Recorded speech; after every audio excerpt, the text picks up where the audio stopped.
2008 में मैं यहाँ का ग्राम प्रधान चुना गया अपने गांव का। 2 पंचवर्षीय में ग्राम प्रधान रहा यहाँ पे। इसके बाद मैं जिला पंचायत सदस्य हुआ। मेरा छोटा भाई भी ग्राम प्रधान रहा, बगल के गांव से बीटी से भी निर्विरोध ग्राम प्रधान रहा वो। अब मेरी बहू जिला पंचायत सदस्य है इस समय, वर्तमान समय में भी। छोटा भाई मेरा ग्राम प्रधान है निर्विरोध यहाँ का, ग्राम बिकरू का। और मेरी पारिवारिक पशु, मेरे बाबा भी यहाँ के जमींदार भी थे और ग्राम प्रधान भी थे, बाद में हुए। मेरी पारिवारिक पृष्ठभूमि ही राजनीतिक है। तो राजनीतिक पृष्ठभूमि तो मेरी पारिवारिक है, मेरी पैदाइशी कही है तो आप पैदाइशी है। विकास दुबे जी, किस तरह से आपको कहा जाता है कि आप अपराध में डॉन नाम से बोला जाता है कि आप माफिया हैं, डॉन हैं, और लेकिन आपका राजनीतिक करियर है, क्या है बेसिकली, हकीकत क्या है? देखिए, एक्चुअल राजनीति में लाने का श्रेय मैंने मैंने पढ़ाई में ग्रेजुएशन किया है मैंने, और मैं अच्छा स्कॉलर रहा हूँ अपने टाइम का। राजनीति में लाने का श्रेय मुझे स्वर्गीय हरिकिशन श्रीवास्तव जी का है, जो मेरे राजनीतिक गुरु थे और उत्तर प्रदेश के कई बार मिनिस्टर रहे और उत्तर प्रदेश विधानसभा के अध्यक्ष भी रहे वो। उन्होंने मुझे राजनीति में लाने का प्रयास किया और उन्हीं के प्रयास से मैं राजनीति में आया। और जिस दिन से मैं राजनीति में आया तो लोगों को मेरे प्रभाव से और मेरी लोकप्रियता से ज्वेलसी होने लगी। आज तक कोई भी ऐसा मामला नहीं है जिसको मैंने अपने हाथ से मैंने कोई अपराध किया हो या मैंने कोई अपराध को बढ़ावा दिया हो। अपराध से मेरा कोई दूर दूर से रिश्ता नहीं है। मेरी राजनीतिक वर्चस्व की जंग है जो मेरे जिंदगी तक और मेरे मरते दम तक जारी रहेगी। लेकिन इस राजनीतिक वर्चस्व की जंग में बम, गोली और हत्या ये सब चलता नहीं, ऐसा नहीं है। हमारे यहाँ हमारी राजनीतिक जंग में कभी भी ऐसा कुछ भी नहीं हुआ कि मैंने किसी को मरवाया हो या किसी को मारा हो या किसी को मारने के लिए प्रेरित किया हो। किसी के ऊपर आरोप लगा देना, आप तो समझते हैं कि उत्तर प्रदेश में होता क्या है कि मर्डर कहीं होता है, फंसाए कई लोग जाते हैं। मर्डर कोई करता है, उसके भाई, उसके खानदान, उसके परिवार, उसके सब सारे लोगों को फंसाया जाता है। ये उत्तर प्रदेश की एक ये ट्रेंड बन गया है लोगों का राजनीति में फंसाने का, और उसी का मैं शिकार हुआ हूँ। श्रम राज्य मंत्री संतोष शुक्ला का हत्या का आपके ऊपर आरोप लगा, उस वक्त आप कहाँ थे? क्या वो हत्या आपने की? जी नहीं, जिस दिन उनकी हत्या हुई थी उस समय मैं थाने में अपनी FIR लिखाने हुए गया हुआ था। मेरे ऊपर अटैक हुआ था। उसके बाद मैं जब वहां से चला आया, जब अपने ऊपर अटैक किया मेरे ऊपर, मैं उस दिन कानपुर जा रहा था अपनी पत्नी को लेकर। वो बीमार थी, उनको किडनी पेन था। रास्ते में मेरे ऊपर बम से अटैक किया गया, बम और गोलियां चलाई गई मेरी गाड़ी पर। तो मैं उसकी FIR, जब मैंने SP कानपुर देहात को फोन किया कि मेरे ऊपर इस तरीके से घटना हुई, तो उन्होंने मुझे कहा कि आप वहीं रुकिए, मैं फोर्स भेज रहा हूँ। फोर्स मुझको वहां से लेके आया। मैंने थाने में FIR लिखाई और मैं चला आया। इसके बाद थाने में जो जिन मंत्री जी का आप नाम ले रहे हैं, वो मंत्री जी किन्हीं कारणों से अपना पहुंचे और उन्होंने किसी तरीके से पुलिस से उलझाव किया। वहां लोगों से उनकी कहासुनी हुई। इसके बाद क्या हुआ क्या नहीं हुआ उससे मेरी जानकारी नहीं है। उनकी हत्या की जानकारी या उनके मरने की जानकारी मुझे लखनऊ में हुई। हत्या के कई चश्मदीद थे। मनोज शुक्ला, जो संतोष शुक्ला मंत्री के भाई थे, उन्होंने आपको देखा था कि आपने गोली मारी है? नहीं, ऐसा कुछ नहीं। ये देखिए, इस बात को तो अदालत में इसका ट्रायल हो चुका है मुकदमे का, और अदालत में इस चीज साबित हो चुकी है कि मनोज शुक्ला पेशबंदी में उनसे, मनोज शुक्ला के साथ जितने उनके गनर, संतोष शुक्ला जी के साथ गनर, शैडो ड्राइवर और उनके प्राइवेट लोग थे, उन्होंने सारे ने गवाही दी कि जिस समय संतोष शुक्ला का मर्डर हुआ उस समय विकास दुबे या जो लोग आरोपित लोग हैं इनके परिवारजनी, ये लोग मौके पर नहीं थे। इनका नाम पुलिस के कहने पर FIR में लिखाया गया।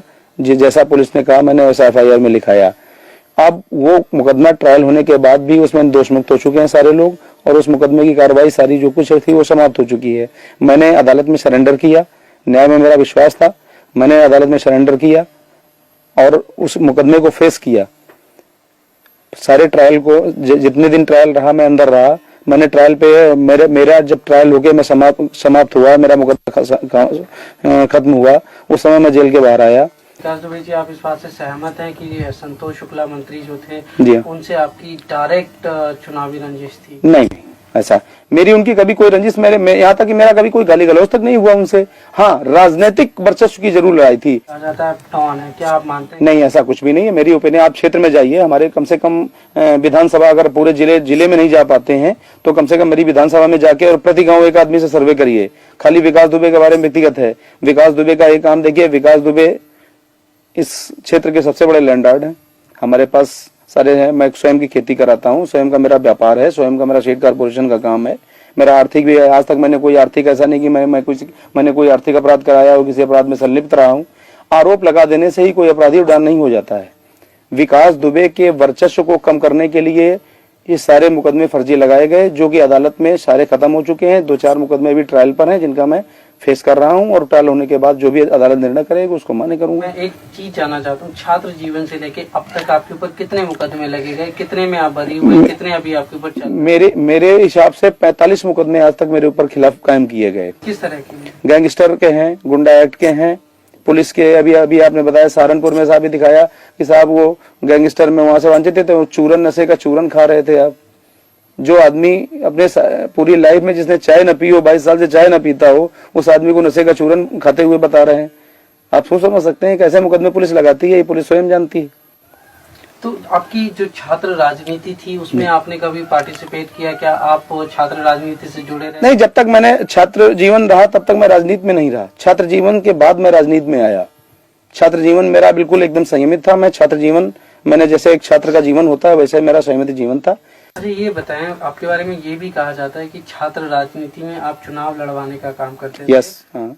क्या है वो? नहीं, मैं चुनाव लड़वाता था, ये बात सही है। चुनाव में अपने कैंडिडेट लगाता था, अपने कैंडिडेट को सपोर्ट करता था, चुनाव जिताता था। ये आप मान लीजिए कि हो सकता है ये गॉड गिफ्टेड भी रहा हो मेरे साथ, क्योंकि मुझे राजनीति से छात्र जीवन में ही कुछ मेरे अंदर जम्स आ गए थे कि नहीं है, किसी को प्रेसिडेंट बनाना है अपने यार मित्र को, या ये आदमी अच्छा है, इस काबिल है कि इसको प्रेसिडेंट बनाया जाए, इसको महामंत्री बनाया जाए। लेकिन ये भी कहा जाता है कि आप इसी राजनीति से इतने प्रेरित हुए कि आपने संतोष शुक्ला को बीच थाने में इतने सारे लोगों की भीड़ में मारा, जो आप पे आरोप लगे, और आप हाईलाइट होना चाहते थे, इसीलिए आपने ये सब कारनामे किए। ये कहाँ तक सच है? देखिए, ये सब मनगढ़ंत बातें हैं और बेबुनियाद बातें हैं। संतोष शुक्ला की ना तो मैंने हत्या की और ना कभी मैंने उनका हत्या का ख्याल लाया मेरे जीवन में, और मैं भी उनसे, जिन लोगों ने हत्या की है उनसे मैं सहमत नहीं हूँ। किन्हीं लोगों ने भी की हो उनकी हत्या, क्योंकि राजनीति में वर्चस्व में इतनी है। लेकिन संतोष शुक्ला की छवि चूंकि हमारे यहाँ अच्छी नहीं थी। संतोष शुक्ला के, विकास दुबे के कोई दुश्मन नहीं थे। संतोष शुक्ला ने जिन 50 लोगों को, हजारों लोगों को यहाँ जबरिया जेल में बंद कराया फर्जी मुकदमे लगवा के, हो सकता है उन्हीं में से कोई उनका इंटेंशन रहा हो। और इवन यहाँ तक मालूम है कि संतोष शुक्ला के परिवार में, खुद संतोष शुक्ला ने 4 मर्डर करा रखे हैं अपने परिवार में। ये शायद आपको जानकारी नहीं होगी, मैं आपको व्यक्तिगत जानकारी बता रहा हूँ। संतोष शुक्ला ने अपने 2 भाइयों और अपने चाचा का मर्डर भी करा रखा है अपने गाँव में, और इनके गाँव के लोग भी इनके विरोधी हैं। वो हमारी विधानसभा के रहने वाले नहीं थे, लेकिन इनके गाँव के, और आज भी उसमें से एक आदमी फरार है। इनकी हत्या के उद्देश्य से फरार हुआ था रमाकांत शुक्ला, जो इनके परिवार का ही है, ग्राम प्रधान था इनके गाँव का, और वो इनकी हत्या के उद्देश्य से कसम खा के ही फरार हुआ था। हो सकता है उसने भी मौके का फायदा उठाया हो। एक चीज और भी है कि जब उनकी हत्या होगी, आप इतने चर्चित हुए, पूरे देश में आपका नाम हुआ, तो उसके बाद आप वसूली का कारोबार करने लगे, आप लोगों को जो है।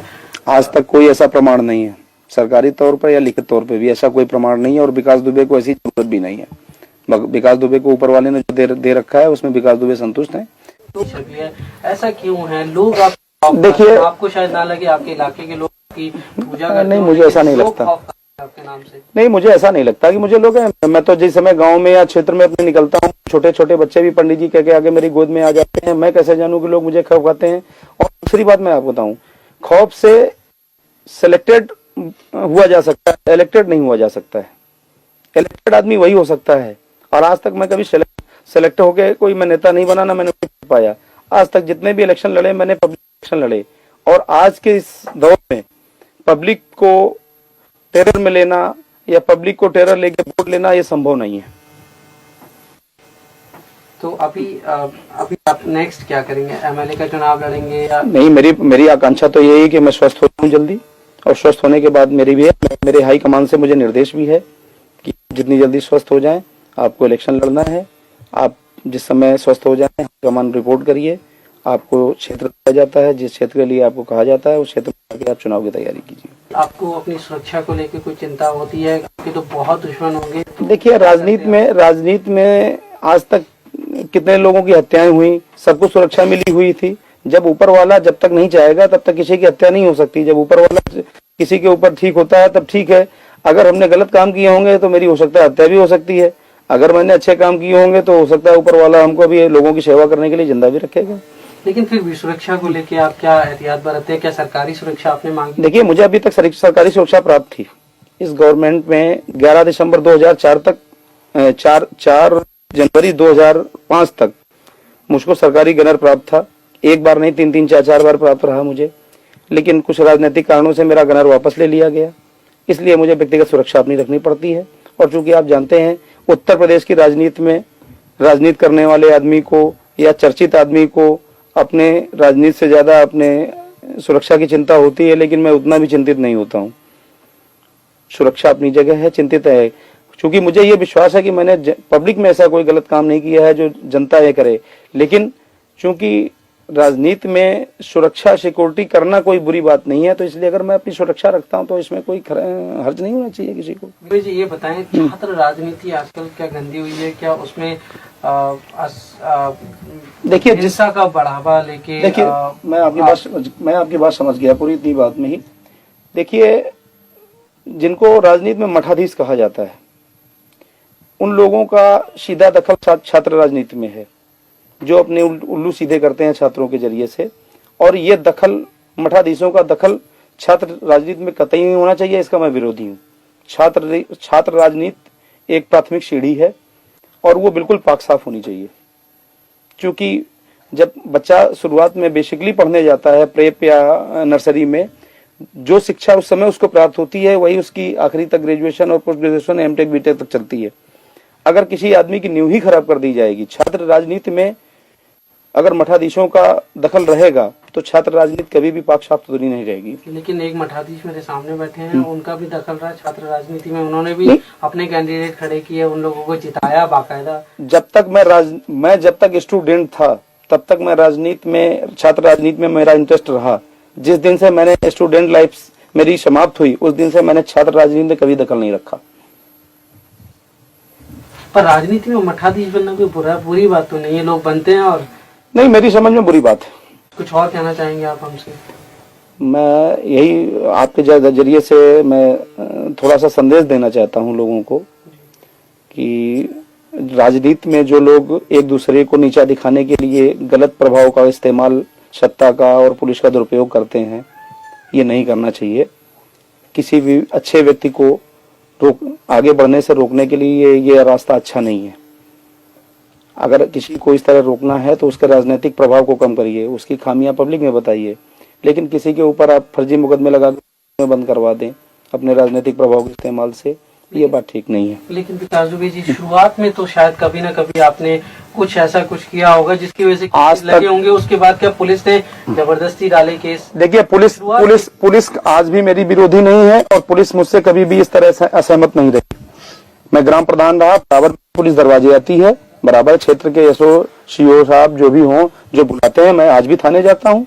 मैं कोई पुलिस से मुंह नहीं छिपाता हूँ। लेकिन जो मेरा सवाल है वो ये है कि शुरुआत में तो जरूर आपसे कुछ गलतियां हुई होंगी, जिसका बाद में जो है लंबे अरसे में पुलिस ने उसको ध्यान में रखते हुए और केसेस थोपे होंगे, चाहे वो राजनीतिक। देखिए, पुलिस ने जो कुछ भी किया मेरे साथ, वो राजनीतिक दबाव में किया। पुलिस ने व्यक्तिगत रूप में मैंने ऐसा कोई काम किया और ना पुलिस ने। देखिए, पुलिस को सिर्फ निर्देशित करके उनको दबाव देकर उनसे गलत कराया गया। पुलिस ने जानबूझकर मेरे साथ कोई गलत काम नहीं किया। उत्तर प्रदेश और बिहार में राजनीति में, पुलिस में राजनीति का इतना ज्यादा दखल है कि आगे चल के राजनीतिज्ञों को लेके पब्लिक जूता लेके दौड़ेगी, राजनीति करने वालों को पसंद नहीं करेगी। किसी दिन हिंदुस्तान में 2 स्टेट ऐसे हैं आपके, ये इनमें राजनीतिज्ञों को देखना पब्लिक पसंद नहीं करेगी। राजनीति करना तो दूर रही, राजनीतिक को देखना पब्लिक पसंद नहीं।